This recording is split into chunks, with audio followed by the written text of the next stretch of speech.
क्या आपने कभी ऐसा सोचा है कि मैं, आप और हमारे जैसे और भी ऐसे मिडिल क्लास लोग इतनी मेहनत करते हैं, दिन रात काम करते हैं, फिर भी अमीरी हमसे इतनी दूर क्यों रहती है? कभी ऐसा लगता है कि हमारे बीच में एक ऐसी इनविजिबल वॉल बनी हुई है जो हमें हमारी गरीबी और हमारी मिडिल क्लास से आगे बढ़ने नहीं देती। तो आज हम इसी सवाल पे बात करने वाले हैं कि गरीब और मिडिल क्लास लोगों को अमीरी कभी मिल क्यों नहीं पाती। तो हम सबसे पहले ये जानते हैं कि आखिर ये मिडिल क्लास लोग कौन है। ये वो लोग होते हैं जो सुबह उठकर काम पर जाते हैं, अपनी जरूरतों को पूरा करने के लिए हर महीने एक बजट बनाते हैं, बच्चों की पढ़ाई में और घर खर्च में उलझे रहते हैं। आप और मैं, हम सभी इसी कैटेगरी में आते हैं। हमारी सबसे बड़ी यही ख्वाहिश होती है कि हमारे बच्चों को वो सब मिले जो हमें नहीं मिला है और हम एक कंफर्टेबल जिंदगी जी सके। लेकिन ये सपना हमेशा सपना ही रह जाता है। सोचिए, आप सुबह सुबह जल्दी उठते हैं और जल्दी जल्दी तैयारी कर कर आप अपने ऑफिस के लिए निकलते हैं ताकि आप कोई ट्रैफिक जाम में फंसकर अपने ऑफिस के लिए लेट ना हो सके। वहाँ आप दिन भर मेहनत करते हैं, अपनी बॉस की बातें सुनते हैं, डेडलाइन पर अपने काम को पूरा करते हैं और शाम को आप थक हार के अपने घर पहुंचते हैं और अगले दिन फिर से वही रूटीन आपको करना पड़ता है। आपकी पत्नी या पति भी शायद वही कर रहे हैं। आप दोनों मिलकर अपना घर चला रहे हैं, बच्चों की स्कूल की फीस भर रहे हैं और फ्यूचर के लिए थोड़े बहुत पैसे बचाने की कोशिश कर रहे हैं। लेकिन फिर भी महीने के एंड तक हमें ऐसा लगता है कि सब कुछ कहीं गायब हो गया है। कोई एक ऐसा अनएक्सपेक्टेड खर्चा आ जाता है, जैसे कि गाड़ी खराब हो जाती है या फिर बच्चों को कोई नई चीज चाहिए होती है और जो आपने थोड़ी सी बचत की होती है वो कहीं ना कहीं इन सब में खर्च हो जाती है। और यही आप अमीर लोगों को देखिए, उनके पास बड़े बड़े घर होते हैं, महंगी महंगी गाड़ियां होती है और वो अक्सर हॉलीडेज पे विदेश जाते हैं। वो हमसे ज्यादा मेहनत करते हैं, शायद हाँ या शायद नहीं भी, लेकिन उनकी जिंदगी हमसे कहीं गुना ज्यादा अच्छी होती है। अब सबसे बड़ा सवाल है कि आखिर ऐसा क्यों होता है?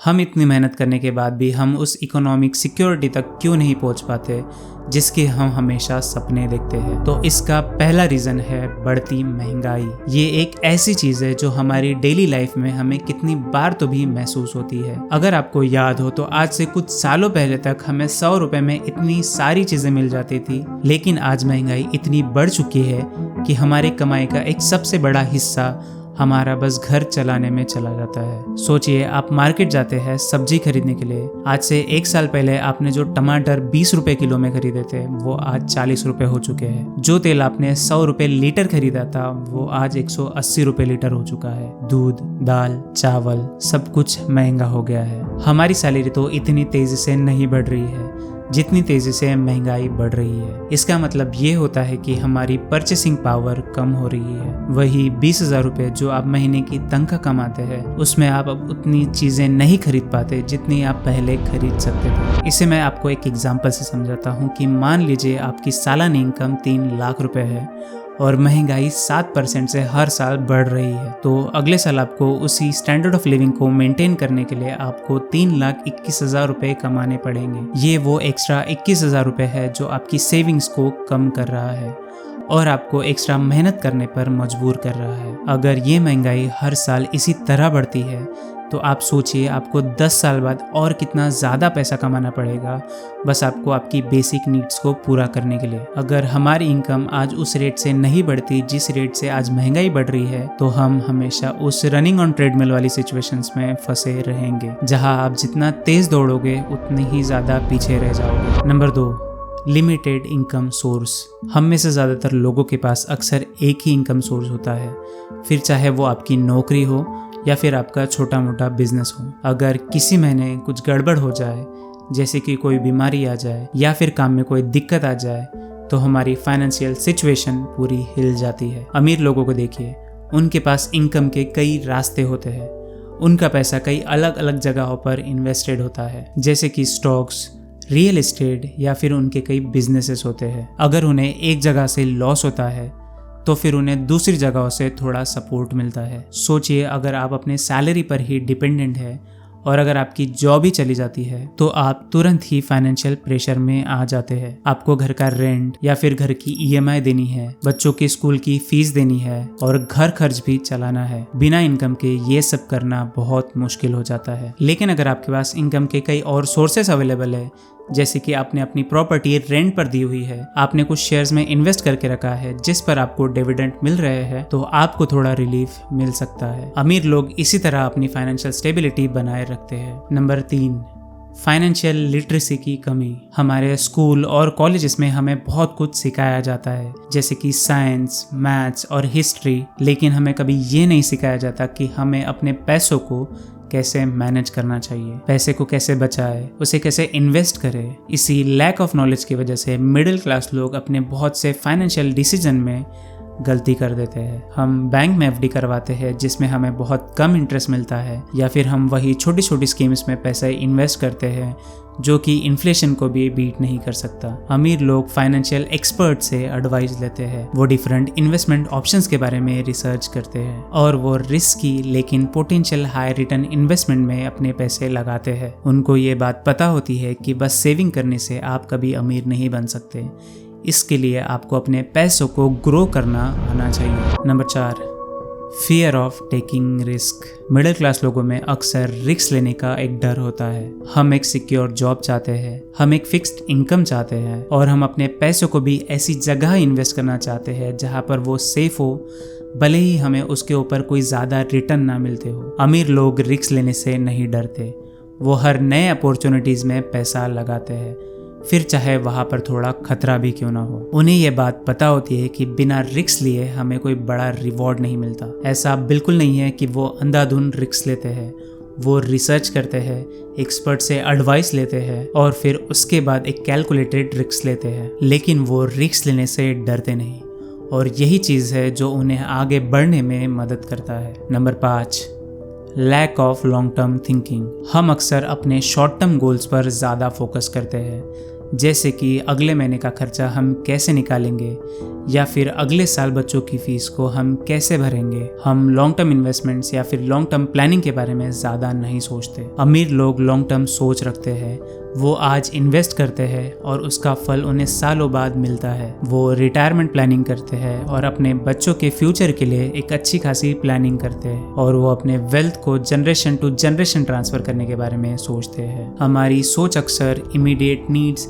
या फिर शॉर्ट टर्म गोल्स पर ही फोकस है, जिसकी वजह से हम लॉन्ग टर्म वेल्थ क्रिएशन की अपॉर्चुनिटी को मिस करते हैं। तो इसके बाद हम जानते हैं कि आखिर अमीरी का मतलब क्या होता है, क्योंकि हर किसी के लिए अमीरी की डेफिनेशन अलग अलग होती है। तो फिर अमीरी का मतलब क्या है? इसका मतलब ये है कि आपके पास बस इतने पैसे हो कि आपको हर महीने सैलरी का इंतजार ना करना पड़े, आपके अपने शौक पूरे हो सके और आपको फ्यूचर की टेंशन ना लेनी पड़े। फाइनेंशियल इंडिपेंडेंस का मतलब ये नहीं है कि आपको काम करने की ज़रूरत नहीं, बल्कि इसका असली मतलब यह है कि अगर आप काम नहीं भी करते हो तो आपको आपकी बेसिक नीड्स के लिए या फिर आपकी लाइफस्टाइल मेंटेन करने के लिए आपको फाइनेंशियल प्रेशर ना लेना पड़े। अमीर लोगों के पास एसेट्स होते हैं जो उनके लिए इनकम जनरेट करते हैं, जैसे कि रेंटल प्रॉपर्टीज या फिर स्टॉक्स और डिविडेंड या उनके बिजनेस के प्रॉफिट्स। ये पैसिव इनकम उनको फाइनेंशियल सिक्योरिटी और फ्रीडम देता है। मिडिल क्लास लोग अक्सर उनकी एक्टिव इनकम पर डिपेंडेंट होते हैं, जैसे कि उनकी जॉब या फिर उनका कोई बिजनेस हो। जब तक कि वो काम करते हैं तब तक उनकी एक्टिव इनकम उनके पास आती रहती है, लेकिन अगर किसी वजह से उनकी एक्टिव इनकम बंद हो जाए तो वो फाइनेंशियल ट्रबल में आ सकते हैं। इसे हम एक एग्जांपल से समझते हैं कि मान लीजिए रमेश एक प्राइवेट कंपनी में एज अ क्लर्क की जॉब करता है।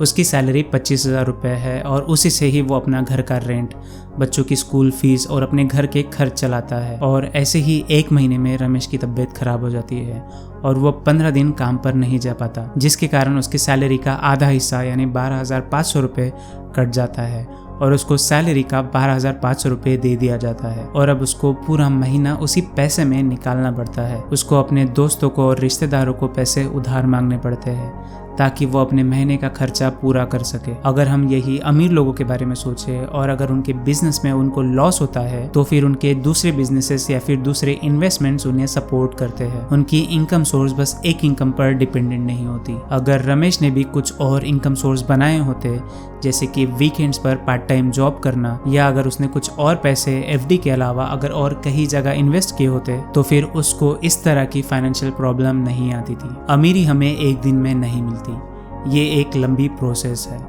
इसके लिए आपको सही टाइम पर सही डिसीजन लेना और पेशेंस रखना बहुत ज़रूरी होता है। हम अक्सर जल्दी पाने की बहुत कोशिश करते हैं और जब ऐसा नहीं होता तो हम निराश हो जाते हैं। अमीर लोग लॉन्ग टर्म के बारे में सोचते हैं। वो अगर आज किसी चीज़ में अगर इन्वेस्ट करते हैं तो उसका फल उन्हें आज के आज नहीं मिलता, उन्हें कई सालों वेट करने पड़ते हैं उसका फल मिलने के लिए। सोचिए, अगर आप एक नया बिजनेस शुरू करते हैं तो उस बिजनेस को ग्रो करने के लिए आपको बहुत मेहनत करनी पड़ेगी और शायद आपको प्रॉफिट भी कम होगा। एक मिडिल क्लास आदमी शायद जल्दी हार मान लेगा और ये सोचेगा कि ये उसके लिए नहीं है, लेकिन एक अमीर आदमी जानता है किसी भी बिजनेस को स्टेबल होने के लिए और उससे प्रॉफिट आने में टाइम लगता है, तो फिर वो पेशेंस रखेगा, मेहनत करेगा और बिजनेस को ग्रो करने के लिए लॉन्ग टर्म प्लानिंग करेगा। इन्वेस्टमेंट्स में भी कुछ ऐसा ही होता है।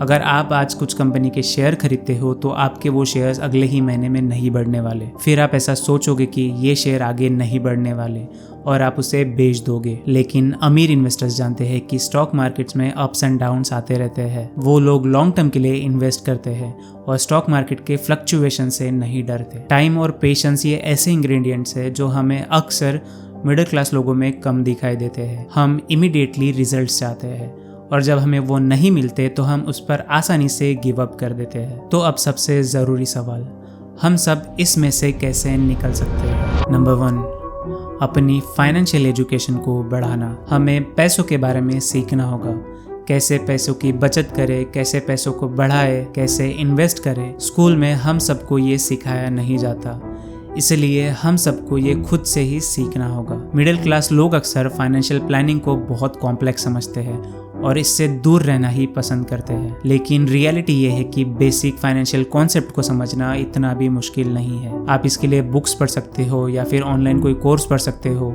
या फिर आप कोई फाइनेंशियल एक्सपर्ट्स की वीडियो भी देख सकते हो। सोचिए, अगर आपको ये पहले ही पता होता कि कंपाउंड इंटरेस्ट कैसे काम करता है तो आप अपने सेविंग्स को काफ़ी इफिशिएंटली ग्रो कर सकते थे। अगर आपको ये पता होता कि डिफरेंट टाइप्स ऑफ इन्वेस्टमेंट्स क्या होते हैं, उनके रिटर्न्स क्या होते हैं, उनके रिस्क क्या होते हैं, तो आप काफ़ी अच्छी तरीके से आप अपने डिसीजन ले सकते थे। फाइनेंशियल एजुकेशन ये एक थ्योरी नहीं है बल्कि एक प्रैक्टिकल स्किल है जो आपको आपकी डेली लाइफ में आपकी बहुत मदद कर सकती है। मंथली बजट बनाने से आपको पता चलेगा कि आपके पैसे कहाँ जा रहे हैं, कहाँ कितने खर्च हो रहे हैं। सेविंग करने से आप एक इमरजेंसी खर्चे के लिए आप रेडी रहोगे और इन्वेस्टमेंट करने से आप अपने पैसों को ग्रो कर सकते हैं। नंबर 2, अपनी इनकम सोर्स को बढ़ाना। सिर्फ एक नौकरी पर डिपेंड रहने के बजाय हम मल्टीपल सोर्स ऑफ इनकम ढूंढ सकते हैं। ये कोई एक छोटा सा बिजनेस हो सकता है या फिर पार्ट टाइम कोई ऑनलाइन वर्क। अगर आप सिर्फ अपनी सैलरी पर डिपेंडेंट रहोगे तो आप बहुत जल्दी फाइनेंशियल प्रेशर में आ सकते हो। अगर आपकी जॉब चली जाए या फिर आपकी तबीयत ही खराब हो जाए तो आपकी इनकम सोर्स तुरंत बंद हो सकती है। एडिशनल सोर्स ऑफ इनकम से आप अपनी इनकम को बढ़ा सकते हो। ये कुछ भी हो सकता है। अगर आपको कोई स्किल आती है तो आप फ्रीलांस वर्क कर सकते हो। अगर आपके पास कोई खाली रूम पड़ा हुआ है तो आप उसे रेंट पर दे सकते हो या फिर आप ऑनलाइन कुछ भी बेच सकते हो। एडिशनल इनकम ये आपको बस एक फाइनेंशियल स्टेबिलिटी नहीं देती बल्कि इसके साथ आपको नए स्किल सीखने का मौका देती है और अपने नेटवर्क को बढ़ाने का भी मौका देती है। नंबर 3, समझदारी से इन्वेस्टिंग करना। अगर आप थोड़ा थोड़ा करके भी अगर सही जगह पे अगर आप इन्वेस्टमेंट करते हो तो वो इन्वेस्टमेंट आपके लिए फ्यूचर में काम आ सकती है। इसके लिए आपको ज़्यादा पैसे की ज़रूरत नहीं है, आप छोटे अमाउंट से भी इसे शुरुआत कर सकते हो। इन्वेस्टमेंट का मतलब यह है कि आपको एक ऐसे एसेट में पैसे लगाना चाहिए जो कि समय के साथ साथ उसकी वैल्यू को बढ़ाता रहे। ये स्टॉक्स हो सकते हैं, म्यूचुअल फंड हो सकते हैं या फिर रेंटल प्रॉपर्टीज हो सकती है या फिर ऐसे ही कोई और एसेट्स हो सकते हैं। मिडिल क्लास लोग अक्सर इन्वेस्टमेंट को रिस्की समझते हैं, इसलिए वो इससे दूर रहते हैं। वो अपने पैसों को बैंक में ले जाकर एफडी कराते हैं जो उन्हें ज़्यादा इंटरेस्ट भी नहीं देता, ऊपर से वो इन्फ्लेशन को बीट भी नहीं कर सकता। अगर आपको आपके पैसों को अगर ग्रो करना है या उसे इन्फ्लेशन से अगर आगे ले जाना है तो आपको इन्वेस्टिंग के बारे में ज़रूर सोचना होगा। इन्वेस्टमेंट्स में रिस्क तो होता है, लेकिन अगर आप सही रिसर्च, सही इन्फॉर्मेशन के साथ अगर उसे इन्वेस्ट करते हो और अगर अपने पोर्टफोलियो में डाइवर्सिफिकेशन रखते हो तो आप इसका रिस्क कम कर सकते हो। आप एक छोटी रकम से भी SIP के थ्रू म्यूचुअल फंड में इन्वेस्ट कर सकते हैं। SIP का मतलब है कि आपको हर महीने एक फिक्स्ड अमाउंट को इन्वेस्ट करना है। अगर आप ऐसा करते हो तो मार्केट इन्फ्लक्चुएशन से आपके पोर्टफोलियो पर कोई असर नहीं पड़ता और लॉन्ग टर्म में आपको एक अच्छा रिटर्न मिलता है। सोचिए, अगर आप हर महीने बस 1000 रुपए भी इन्वेस्ट करते हैं और आपको उस अमाउंट पर 10% का रेट ऑफ रिटर्न मिल रहा है तो 20 साल के बाद आपके पास लगभग 7 लाख रुपए होंगे। ये सिर्फ 2,40,000 रुपए इन्वेस्ट करने पर आपको मिला हुआ इतना बड़ा इंटरेस्ट है। यही है power of compounding. Number 4, controlling your expenses. अपनी ज़रूरतों और इच्छाओं को समझना और बेफिजूली खर्चों को कंट्रोल करना बहुत ज़रूरी है। हर पैसा जो आप बचाते हैं वो आपका कमाया हुआ पैसा है। मिडिल क्लास लोग अक्सर अपने कमाई का एक बहुत बड़ा हिस्सा अपनी ज़रूरतों को पूरा करने पर खर्च करता है, लेकिन अगर आप उसे केयरफुली अगर एनालाइज करते हैं तो आपको पता चलेगा कि उसमें से ऐसे बहुत सारे खर्चे हैं जो आप उसे अवॉइड कर सकते थे। बजट बनाना इसके लिए एक अच्छा तरीका है, अपने महीने की इनकम के लिए और अपने महीने के खर्चे के लिए। देखिए कि आप कहाँ पर ज़्यादा पैसे खर्च कर रहे हैं और कहाँ पर आप कट डाउन कर सकते हैं। अगर आप अपनी फिजूल खर्चे को कम करते हैं और अगर आप उस पैसे को सेव करके या फिर आप उस पैसे को इन्वेस्ट करते हैं तो आप अपनी फाइनेंशियल सिचुएशन को बहुत अच्छी तरीके से इम्प्रूव कर सकते हैं। नंबर 5, पेशेंस रखना और सीखते रहना। अमीरी एक मैराथन है, ना कि एक स्प्रिंट। आपको हमेशा कुछ न कुछ नया सीखते रहना होगा, अपनी गलतियों से भी सीखना होगा और पेशेंस रखना होगा। फाइनेंशियल सक्सेस हमें ओवरनाइट नहीं मिलती, इसके लिए टाइम, एफर्ट्स और कंसिस्टेंसी की ज़रूरत होती है। लेकिन कई बार ऐसा भी होगा कि आपको हार मिलेगी, आपको आपकी गलतियों से सीखना होगा, लेकिन इम्पॉर्टेंट यह है कि आप हार ना माने और आगे बढ़ते चले जाए। सोचिए, अगर आज से ही आप इन्वेस्टमेंट करना शुरू करते हैं और आपको 1 साल में भी अगर आपको कोई रिटर्न नहीं मिलता है तो आपको निराश नहीं होना है, क्योंकि ये लॉन्ग टर्म में आपको ज़रूर रिटर्न मिलेगा। और वैसे ही अगर आप कोई बिजनेस शुरू करते हैं तो शॉर्ट टर्म में अगर आपको कोई लॉस भी हो रहा हो तो आप पेशेंस रखना, हार मत मानना, अपनी गलतियों से सीखते रहना और अपनी तरीकों में अपडेट करते रहना, जिससे आपको लॉन्ग टर्म में फ़ायदा ज़रूर होगा। ये सच बात है कि अगर मिडिल क्लास लोगों को अगर अमीर बनना है तो उसका रास्ता आसान बिल्कुल भी नहीं है, लेकिन ये नामुमकिन भी नहीं है। हमें अपनी सोच बदलनी होगी और हमें अपने फाइनेंशियल डिसीजन स्ट्रॉन्ग्स लेने पड़ेंगे। ये बात याद रखना कि हर बड़ी यात्रा एक छोटे कदम से ही स्टार्ट होती है। तो आज ही अपना पहला कदम उठाइए और उस इकोनॉमिक इंडिपेंडेंस के लिए अपने कदम बढ़ाइए। आपकी मेहनत और आपकी अंडरस्टैंडिंग आपको उस फाइनेंशियल इंडिपेंडेंस तक पहुंचाएगी जिसके आपने सपने देखे थे। अगर आपको ये वीडियो पसंद आया होगा तो इस वीडियो को देखना बिल्कुल मत भूलना। इस वीडियो में मैंने बात की है कि आपको गरीब दिखना क्यों ज़रूरी है।